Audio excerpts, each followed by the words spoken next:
Hello दोस्तों, नमस्ते। इस वीडियो के माध्यम से राजस्थान बोर्ड कक्षा 7 की पुस्तक हमारा पर्यावरण भाग 2 से हमारी बदलती पृथ्वी अध्याय के कुछ महत्वपूर्ण तथ्यों को जानेंगे। तो शुरू करते हैं। हमारी बदलती पृथ्वी जो तीसरा चैप्टर है, स्थल मंडलीय प्लेट। भूपर पट्टी में अनेक बड़ी व कुछ छोटी कठोर असमान आकार की प्लेटें होती हैं, जिन पर महाद्वीप एवं महासागर की सतहें टिकी रहती हैं। ये प्लेटें पृथ्वी के अंदर पिघले हुए मैग्मा के कारण धीमी गति से चारों तरफ घूमती रहती हैं।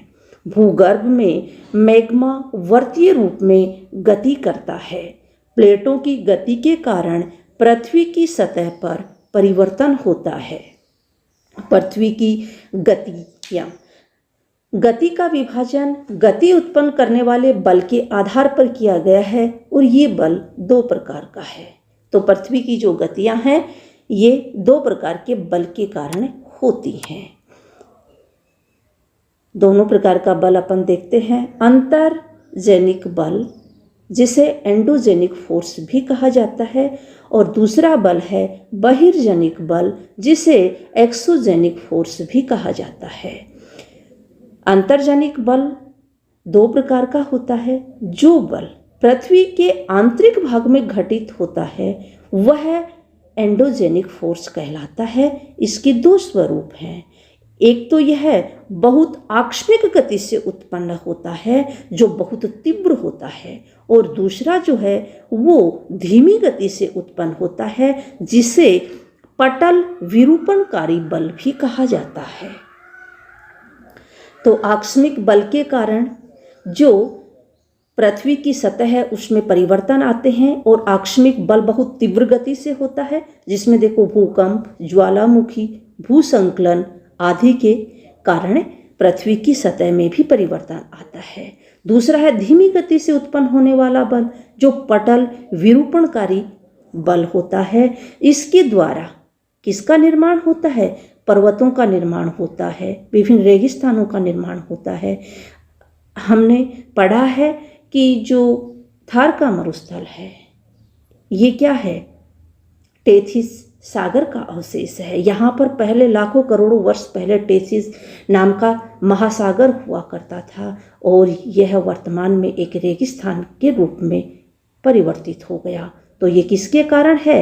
पटल विरूपण बल के कारण ही ऐसा हुआ है।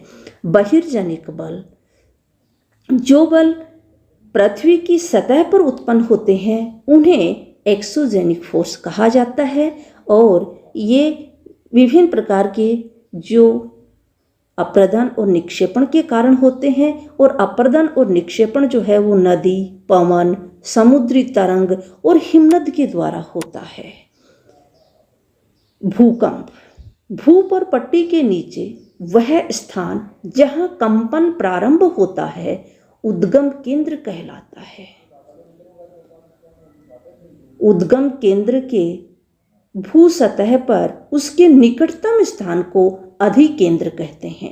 तो दोस्तों, उद्गम केंद्र भूपर पट्टी के नीचे स्थित होता है, जबकि अधिकेंद्र जो है वो भू सतह के ऊपर स्थित होता है। भूकंपीय तरंगे तीन प्रकार की होती हैं। पी तरंगे, जिसे अनुदैर्घ्य तरंगे भी कहते हैं, एस तरंगे जिसे अनुप्रस्थ तरंगे भी कहते हैं, तथा एल तरंगे जिसे पृष्ठीय तरंगे भी कहते हैं। भूकंप का मापन भूकंप लेखी यंत्र के द्वारा किया जाता है। भूकंप की तीव्रता का मापन रिएक्टर स्केल के द्वारा किया जाता है। एक अपन नोट देखते हैं। 26 जनवरी 2001 को गुजरात के भुज शहर में भूकंप आया, जिसकी तीव्रता रिएक्टर स्केल पर 6.9 थी। तो यह बहुत अधिक विनाशकारी भूकंप था, क्योंकि जहां तीव्रता भूकंप की 7 के आसपास होती है वह अत्यधिक विनाशकारी भूकंप माना जाता है। अब जो नदी देखते हैं, पटल निरूपणकारी बल जो है उसी के अंतर्गत अपन देखते हैं नदी जो है जलप्रपात, विसर्प, चाप झील, बाढ़कृत मैदान, वितरिका, डेल्टा, ये सब शब्द नदी से संबंधित हैं। जलप्रपात, जब नदी ऊंचे स्थानों को काटती हुई तीव्र वेग से जब चट्टानों से नीचे गिरती है, वहां पर जलप्रपात का निर्माण होता है।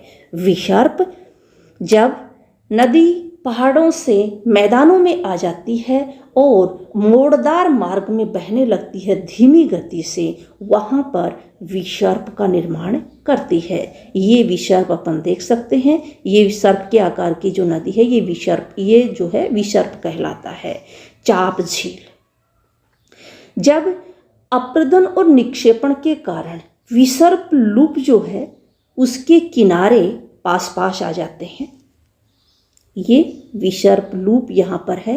नदी अपने साथ मिट्टी वगैरह लाती है, उससे क्या होता है निक्षेपण यहाँ पर करती जाती है और ये लूप क्या होता है यहाँ पर पास पास आ जाता है और उससे क्या होता है ये मुख्य नदी से कट जाता है।